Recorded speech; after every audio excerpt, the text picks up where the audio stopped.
Micah Parsons is not getting traded, and we have to stop pretending like he will be. This story is being completely overblown, and us as fans and people who follow and cover the game need to stop falling for this. This happens every single year with stars from every sport, players who are searching for a new contract and aren't getting it, request trades. How do I know? I don't know. Maybe because this literally just happened 6 months ago with one of the best pass rushers in the NFL. Myles Garrett also did this in February of this year. Myles Garrett said he wanted out because he wanted an opportunity to compete for a championship. And all of us and channels like us went through all these scenarios. Oh, what if Myles Garrett went to the Commanders? Imagine Myles Garrett and Aiden Hutchinson on the Lions. What if the Eagles added Myles Garrett? The whole entire league would be cooked. Then literally a month after Myles Garrett requested a trade, he signs an extension with the Browns, a team who definitely is not going to be in championship contention this year. Probably one of the worst teams in the NFL for a contract extension that's the highest in NFL history because it made Myles Garrett the highest paid player in NFL history. This is par for the course, ladies and gentlemen. And what if I told you this is just exactly how the Cowboys do business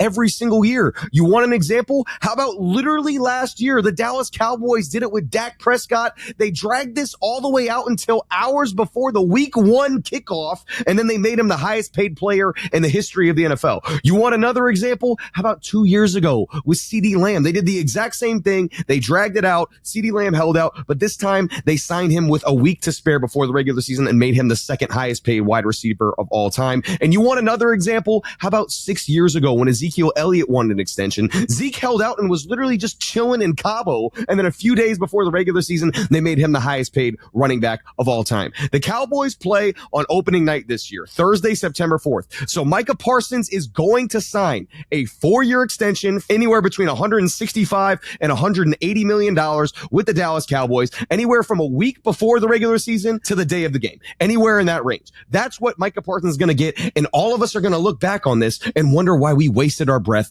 on this dumbass topic. Now, I got to kick it to these guys to see what they feel about this Micah Parsons situation. So I am going to kick it to Joe over there. Joe, do you agree? Are we overblowing this situation? Give me your thoughts on this Micah Parsons situation. Is there any chance that he gets traded? I don't know. It feels overblown. I want it to be overblown, because at the end of the day, why would you trade one of the best pass rushers in the NFL? You wouldn't. But at the same time, the Dallas Cowboys aren't winning a Super Bowl this year. The Dallas Cowboys have a need to get talent into that team, and your best trade chip is Micah Parsons. He's 26 years old. Well, there's an equivalent to Micah Parsons that was traded, if you want to use it as the blueprint, to say what you may get in return. And in 2018, the Bears acquired Khalil Mack. They gave up for Khalil Mack in that trade 2 first-round picks, a third-round pick, and a sixth-round pick across the 2019 and 2020 drafts. The Dallas Cowboys could enter the 2026 NFL draft with 3 first-round picks, 2 third-round picks, and a sixth-round pick, depending on what they could get, right? You're looking at, they could have 2, or at a minimum have 2 first-round picks over 2 years, 2026 and 2027, and use those as trade chips they need to rebuild this team, to make it a contender, to do the things that the Dallas Cowboys fans want them to do. I think that the best-case scenario is the Dallas Cowboys trade Micah Parsons. It is that they go get those picks. It is that they get into a rebuild and fully go into a rebuild. And in fact, if you wanted to go that way, you could actually say, trade some other people. It's time to accept the rebuild and see what you have in Joe Milton. Because at that point, guess what you could do? Fully enter the Arch Manning sweepstakes if Joe Milton is a bust. Because you're not winning anything with these guys. You do the same shit all the time. Why not? Why not just sell him? Why not just say, we're open to trading Micah Parsons and see what they give you? Why not? I don't understand it makes the most sense because you're not winning anything. Sign him to a long-term contract. You're still going to average 7 to 9 wins over the course of that contract. His value's never been higher. Joe, I actually agree with you. I think that they should, if they're not going to sign Micah Parsons, we talked about this on a previous episode, just trade him. Because again, you're going to be able to get 2 first-round picks for him. You're going to be able to, like you said, you're going to be able, maybe a player, maybe a fourth-round pick, another third-round pick. You're going to be able to get a haul for him. My problem is they're just not going to do it because they don't do it, because they've never done it. We've never seen it happen with the Dallas Cowboys. I actually agree with you. Yeah, they're not really going anywhere with him, and he's kind of a one one-dimensional player as far as like he's not a great player against the run. Like he's basically a specific edge rusher. Like he's really, really good in the pass game, especially, you know, when it's a for sure passing situation. In the run game, he's not great. But again, they're just not going to do it. That's my issue with it. Like I have an issue with the fact that we're even talking about it right now because it's just not going to happen. I think, like you said, it wouldn't be a bad idea for them to do it. They would get a haul. It's just not going to happen, in my opinion. But Sammy, what do you think, man? What do you think about all this Micah Parsons stuff? Do you see him getting traded, and should they trade him? First of all, I, in my wildest dreams, would never have thought to myself that somehow in a conversation where Micah Parsons requested a trade, that Joe Milton would have been brought up. I had no idea this was possible. It happened. And Joe, I have to applaud you because that was the... I'm Joe Milton Homer, boys, if you don't know that. If you don't know, I'm a Joe Milton Homer. Clearly you are. I cannot believe you found a way to do it, but you did. And I'm so incredibly impressed. I don't know how you guys could think this isn't a big deal. And I don't know how you guys could say this isn't being taken seriously. Look, Micah Parsons and Myles Garrett, these situations are very, very different because Micah Parsons wanted to stay and he wanted to be the baseline for other pass rushers. This is different. He wanted to be a Dallas Cowboy and he didn't really care how much he got. He knew that he was probably going to get paid before TJ Watt, before Myles Garrett, before all the elite pass rushers. But guess what? He wanted to stay. At that point, negotiation becomes easy. All you have to do is talk to the agent. Except they didn't talk to the agent. No, they didn't talk to the agent at all. I do think the Cowboys are going to come around to pay him eventually.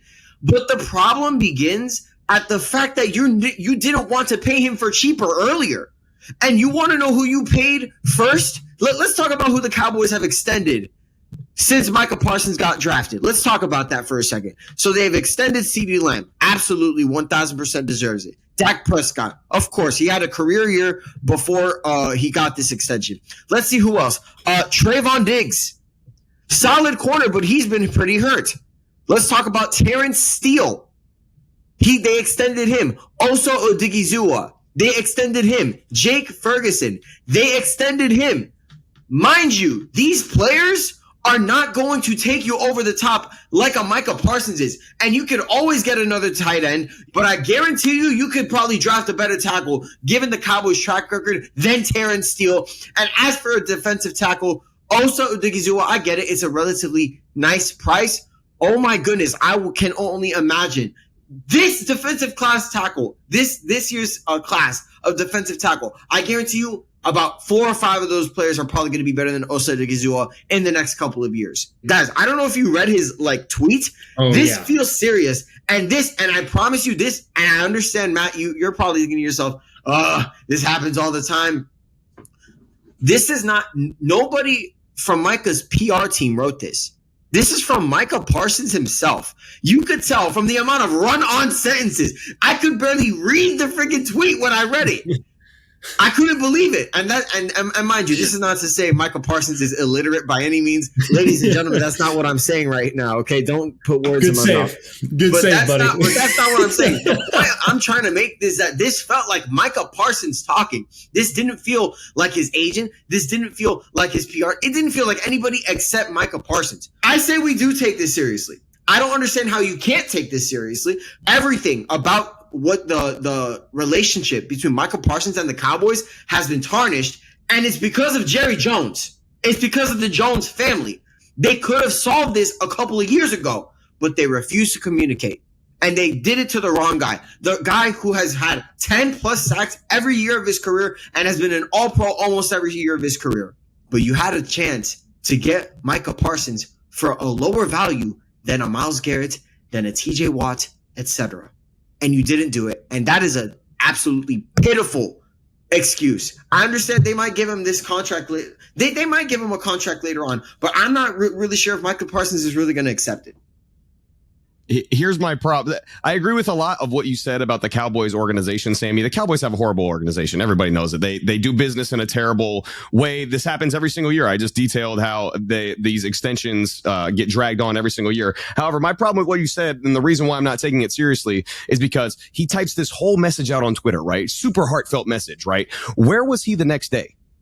At Cowboys training camp once again. So you talk about this, you text out this whole message like, I'm never going back to the Cowboys. And then you literally go right back to Cowboys training camp the exact day after that, because I know I'm going to lose money at training camp. And the whole reason is it's about money. So this is all, in my opinion, it's just all a ploy. He might feel disrespected, but if the Cowboys come to him and say 4 years, $180 million, here you go, Micah Parsons. You know what Micah Parsons is going to do? He's going to sprint into Jerry Jones' office and sign that contract on the dotted line and be a Dallas Cowboy for the next 4 years. So, and this is what the Cowboys do. Again, they're just going to keep dragging it out. And then a few days before the season, Micah Parsons is going to be a Dallas Cowboy. I'm just not falling for it. I'm just not doing it. I'm not falling for it anymore. I'm just not. I would agree with you, and I would 1000% agree with you if the Cowboys did not make certain statements about Micah Parsons prior to this. Look, let's take the money away from this for a second. And I know this is mostly about money. You can't take I know the you money can. away. Give me a second. Let me make this point. The first 3-4 years of his career, he did not miss a single game. Only this year, in a year that was lost, he missed games. Finally, he missed games. Jerry Jones used that somehow as a negotiation tactic. This feels like a relationship that is completely broken. And if Micah Parsons might go ahead and say, you know what, I'm going to play this season and I might be out. I think that's the type of person Micah Parsons is. You know what, I'm going to play this season. I'm not going to get hurt and I'm going to leave the Cowboys for nothing. And guess what? The Cowboys it's going to be a similar situation to what the Giants did. The Giants let Saquon Barkley walk.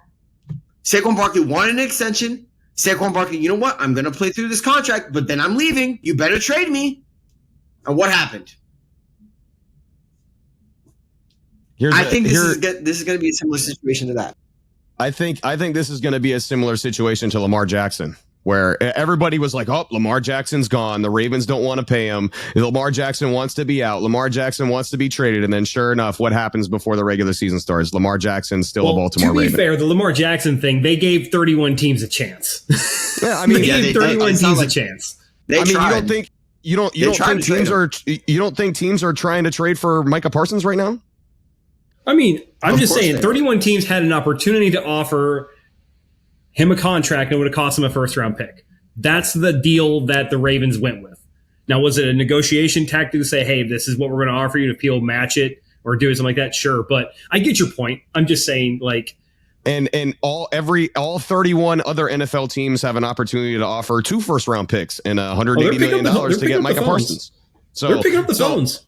Yeah, the phones are picking up. I just don't believe that he's going to get traded because, again, we've seen this story play out 100 times, and it never ends up with the guy on the Cowboys not being on the Cowboys at the start of the season. It feels different. It really, I know. I maybe it does to you guys, but to me, this feels like a genuine, like, I'm done with this team. I'm playing this year, and then I'm getting out. You guys better trade me while you can.